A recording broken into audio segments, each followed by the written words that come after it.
I'm going to give you 5 common mistakes that beginners make on the carnivore diet. This is a guide on common mistakes for beginners that want to start the carnivore diet, from anything from nutrition deficiencies to meal planning issues.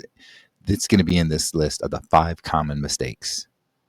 All right, so the first thing is that's a mistake is watching influencers here on YouTube or wherever else that have been doing the carnivore diet for at least a few years and making the mistake of applying what they are doing right now, a few years into carnivore, with what you should be doing at the beginning. This is just not a very good thing to do, because what they are doing right now in their journey is not the same thing that they did at the very beginning when they first started carnivore. And that's how you need to take your approach.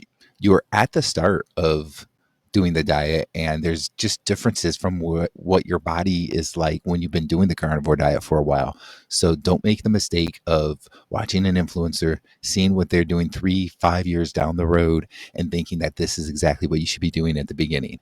Now, I will tell you that I have several videos about getting started on the carnivore diet, and I have a playlist called Carnivore Tips. Go ahead and check that out. Or if you want to see from other influencers, do a search for starting the carnivore diet and see what videos they have out there that are about starting the carnivore diet instead of what they are doing right now.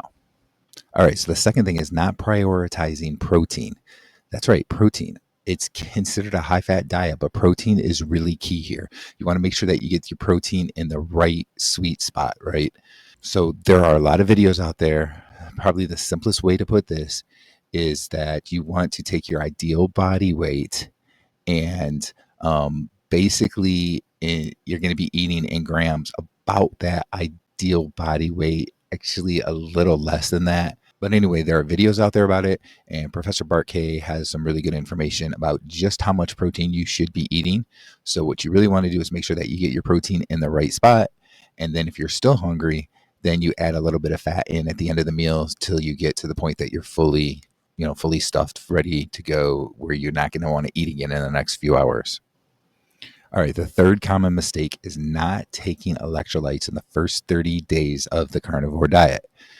Um, One thing you have to remember if you're coming over from a diet where you ate a lot of carbs is that your body is going to be flushing out a lot of excess water, right? So when you do that, you're going to also be peeing out electrolytes. So it's very important, though, in the first few weeks that you are getting enough electrolytes. We're talking about sodium, magnesium, potassium. Those are really the 3 big ones. But, there are electrolyte mixes out there. You can mix your own electrolytes.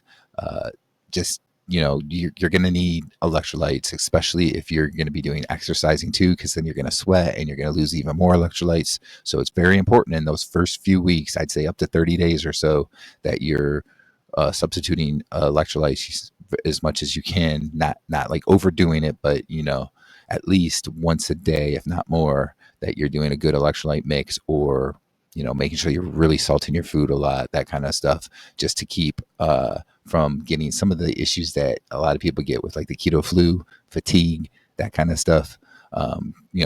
Leg cramps, all those kinds of things can happen because of being deficient on electrolytes. All right, the fourth common mistake people make is continuing to drink soda or alcohol. Now, I know a lot of people like to drink alcohol, but you have to understand that it's basically sugar. There's a lot of sugar in it, and it breaks down as glucose in your body. So you cannot continue to drink that and be on a carnivore diet. If you continue to drink those things, soda and alcohol and so forth, the issue you're going to have is that you're not going to be getting rid of enough of the glucose in your body that you need to properly heal on the carnivore diet. So it's really important that you cut that out. Now, a beer or something every once in a while, probably okay. Keep in mind, though, alcohol really isn't that good for you. So it's better to stay away from it as much as possible. A lot of people get addicted to alcohol, but, every once in a while or whatever, that's not that bad of a thing. But overall, you really need to cut out the soda and the alcohol. All right. And then the fifth big thing is probably the most important thing, really. And that is that the mistake that people make is not easing into the carnivore diet over a 4 to 6 week period. A lot of people will just jump right in. And there are a few things with that. Number one, the loss of electrolytes will be even more when you do that. Uh, you're also going to run into issues with potentially diarrhea and keto flu, stuff like that, fatigue. And then you have some people that actually a good number of people that will have oxalate dumping and they'll feel worse. They'll have a lot more pain associated with like joints and stuff like that as the oxalates are dumping so fast.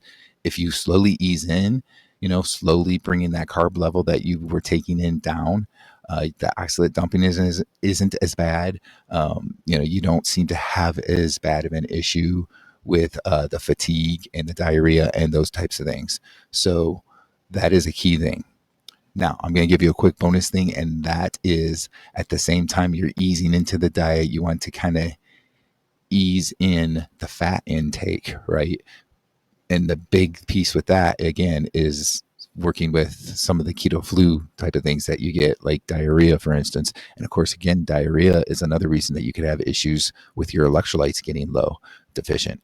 So, along with easing in on getting rid of some of the carbs going to the carnivore diet, you want to kind of ease in a little bit on the fat and slowly bring that fat intake up over the 4 to 6 weeks.